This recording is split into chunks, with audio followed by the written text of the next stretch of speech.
प्राचीन समय में विद्यार्थी गुरुकुल में रहकर ही पढ़ा करते थे। बच्चे को शिक्षा ग्रहण करने के लिए गुरुकुल में भेजा जाता था। बच्चे गुरुकुल में गुरु के सानिध्य में आश्रम की देखभाल किया करते थे और अध्ययन भी किया करते थे। वरदराज को भी सभी की तरह गुरुकुल भेज दिया गया।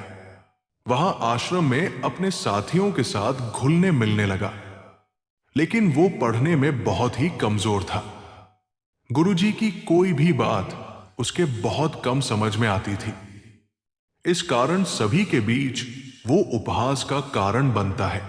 उसके सारे साथी अगली कक्षा में चले गए, लेकिन वो आगे नहीं बढ़ पाया। गुरुजी जी ने भी आखिर हार मानकर उसे बोला, बेटा वरदराज, मैंने सारे प्रयास करके देख लिए हैं। अब यही उचित होगा कि तुम यहां अपना समय बर्बाद मत करो। अपने घर चले जाओ और घर वालों की काम में मदद करो। वरदराज ने भी सोचा कि शायद विद्या मेरी किस्मत में नहीं है, और भारी मन से गुरुकुल से घर के लिए निकल गया। दोपहर का समय था। रास्ते में उसे प्यास लगने लगी। इधर उधर देखने पर उसने पाया कि थोड़ी दूर पर ही कुछ महिलाएं कुएं से पानी भर रही थी। वो कुएं के पास गया। वहां पत्थरों पर रस्सी के आने जाने से निशान बने हुए थे। तो उसने महिलाओं से पूछा, ये निशान आपने कैसे बनाए? तो एक महिला ने जवाब दिया, बेटे, ये निशान हमने नहीं बनाए।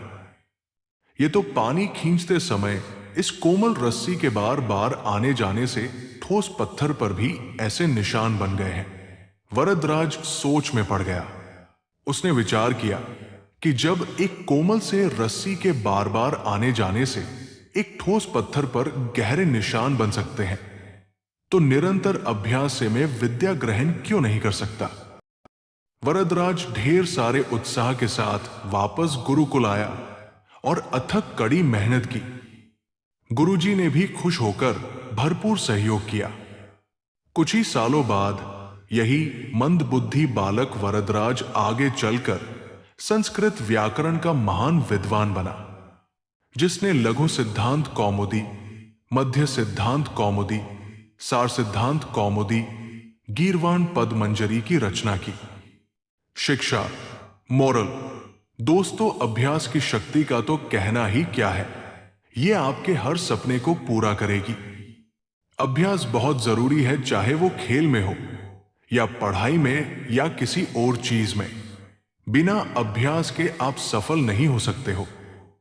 अगर आप बिना अभ्यास के केवल किस्मत के भरोसे बैठे रहोगे, तो आखिर मैं आपको पछतावे के सिवा और कुछ हाथ नहीं लगेगा। इसलिए अभ्यास के साथ धैर्य, परिश्रम और लगन रखकर आप अपनी मंजिल को पाने के लिए जुट जाएं।